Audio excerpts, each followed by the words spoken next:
Coming up on this week's episode of Punt It Long, once again we're talking about Scotland's most potent striker at the moment. We address how Unai Emery has changed Arsenal as a team. A woeful performance from St Johnstone features on this week's Bellend, and the usual chat about Dunfermline Athletic Football Club. Enjoy! Right, you know what? I was going to do a section here on Mbappe and Neymar and kind of cover who's actually the better player in the PSG setup right now. But you know who's better than them in terms of goals at this very moment? The man himself, Stephen Dubby. I don't know if this guy's even wanting to be a player for Scotland right now, but he's got to be called up in my opinion. He's got to be at least in the conversation, especially now that Lee Griffiths has pulled out of the squad, and a player like Ryan Fraser as well, who I know is not a striker, but he's an attacking player as well. Stephen Dubby has to be at least thought of by Alex McLeish, and if he's not, then come on McLeish. Get your eyes cast towards Queen of the South and look to Stephen Dubby, because he's been the man that's been keeping them in contention for any sort of place this season, and he's just signed a new contract with Queen of the South as well, so they're easily steer clear for relegation for the next 2 seasons. This guy has been scoring goal after goal after goal every single week. He's got 4 hat-tricks already this season, he's scored 24 goals, and it's pissing October. Come on man, you'll struggle to find a more potent striker in Scotland at this very moment. In fact, I think you'll struggle to find it anywhere in the next wee while, because there is no striker like Stephen Dubby at the moment, and yes, he's playing at a level that is clearly above. He can clearly play at a higher level than that, but he doesn't want to, and fair enough to him. He wants to stay close to his roots, team that he kind of grew up playing with, and that's fair enough, but he's got to be considered for this type of position now, because he is probably the best striker in Scotland at the moment in terms of goals. He's scoring in every single game. He's probably got a minutes to goal ratio that's better than anyone in the last 10 years, I would imagine. And his age is obviously against him in terms of maybe McLeish wants to bring in younger players, but Stephen Dubby's just the cream of the crop at the moment, and I don't understand how you can think in a conversation about who to call up for Scotland and not include Stephen Dubby in the conversation. Nobody would really go against it right now. Stephen Dubby is obviously playing in the Championship. That's maybe the only thing that people would make a gripe about, but many people, including myself especially, would praise Stephen Dubby for the work he's doing and would be elated with him getting a call up to the Scotland squad, because it would show a kind of new direction. Pick players based on merit, not based on who you would always pick in a squad. As I said, he's scored 24 goals already this season, and in the past few seasons he's been doing that ever since he came back to Scotland. In the 2016-17 season, 20 plus goals. In the 17-18 season, 20 plus goals. And as I said, we're 3 months into this season, and what has he got? 20 plus goals.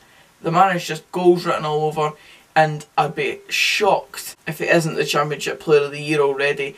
He's in the Team of the Week every single week, and you can't really blame anybody for putting him in there either.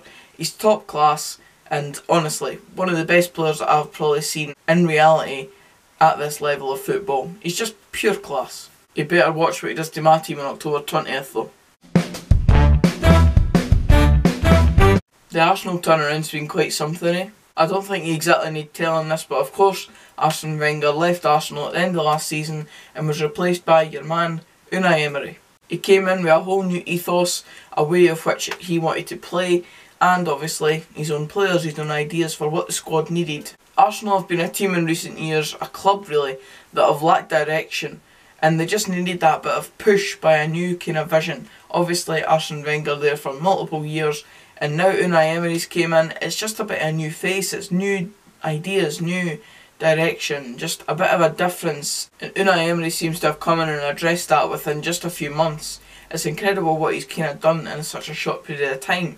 And of course Arsenal haven't really played any of the big teams yet, but they're beating teams, especially away from home, that they would have probably struggled to beat mentally even. There was always this kind of stigma around Arsenal that they'd just collapse as soon as shit hit the fan for them. That was always blamed on Wenger, and now Unai Emery's came in and it's completely changed Arsenal's game in terms of they would go to places like Crystal Palace, Fulham, and teams like that, you know, ones that you'd expect them to win, ones that you'd expect these top 6 sides to be brushing aside with ease. Now Arsenal are actually going and playing attractive football at these grounds and coming away with 3 points, which is probably the most impressive thing that Emery's actually done so far. It's the mentality side of it, because Arsenal were really lacking that in the last few years especially. They've always played fantastic football, no matter what you say about them. They were always known for Wenger ball when Arsene Wenger was in charge, but case in point, they're still playing good football. Aaron Ramsey's goal at the weekend. Believe it or not, this is where I had the Arsenal goal in here, but I uploaded it earlier and the video got taken down for copyright, so there you go. Enjoy the rest of the video.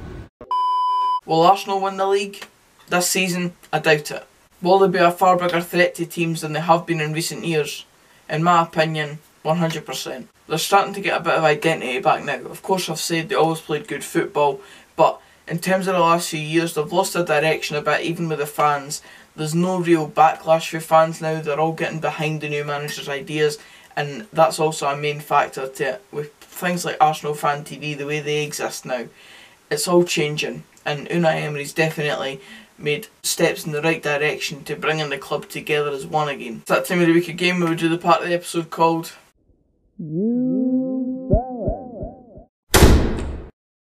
Right, it's St Johnstone's horrendous shit show against Celtic. I'm not going to lie, this is 100% truth. In the last few Celtic games, I've fallen asleep watching them. In the 2 recent 1-0 games against Rosenborg and against Aberdeen. In the Aberdeen game, I was only watching the highlights. Well, it seems like St Johnstone fell for the same trap. Did they fall asleep in that game at the weekend? Absolutely pumped. 6-0. 5-0 down at half time. A James Forrest hat-trick in the first half, and he went on to score another to make it 4. And a sending off early in the second half for a foul on James Forrest himself, because they clearly just couldn't handle the boy. You might be thinking to yourself, why is this a new Bellend? It's just a team that got absolutely played off the park by a team that was far better than them. But come on, Celtic have not exactly been playing brilliant this season. They're certainly not the team that fired themselves to the invincible season a few seasons back. And the fact that they're putting 6 past any team at the moment, especially away from home, it's just outstanding to me. I don't understand how a team can set up and just get completely pumped at this point in the season for Celtic, especially with the way they've been playing. As I mentioned, I wouldn't have thought any team could have been beaten this badly by Celtic, but along came St Johnstone. Just bend over and take it like Celtic want it, lads. Absolutely shocking stuff for the Saints. You're in New Bellend for this week. Let's hope we didn't do it again, eh? And as usual, we'll go full circling back to my team, Dunfermline. The main news for Dunfermline this week has been surrounding Dundee United appointing Robbie Neilson as their new manager, and then in turn perhaps getting Stevie Crawford as their assistant manager. So a bit greedy, lads, a wee bit greedy. I'm going to tell you to jog on, because Stevie Crawford is a big part of our club right now, and in my opinion he could be a future Dunfermline manager. I don't want him to leave, 100%, so Dundee United, jog on, lads.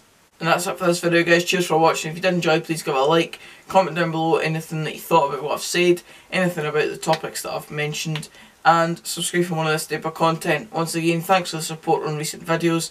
If you could do the same again for this video, that would be class. But aye, until the next video, which will be Pars Roundup on Friday, I'll see you then. Cheers, guys.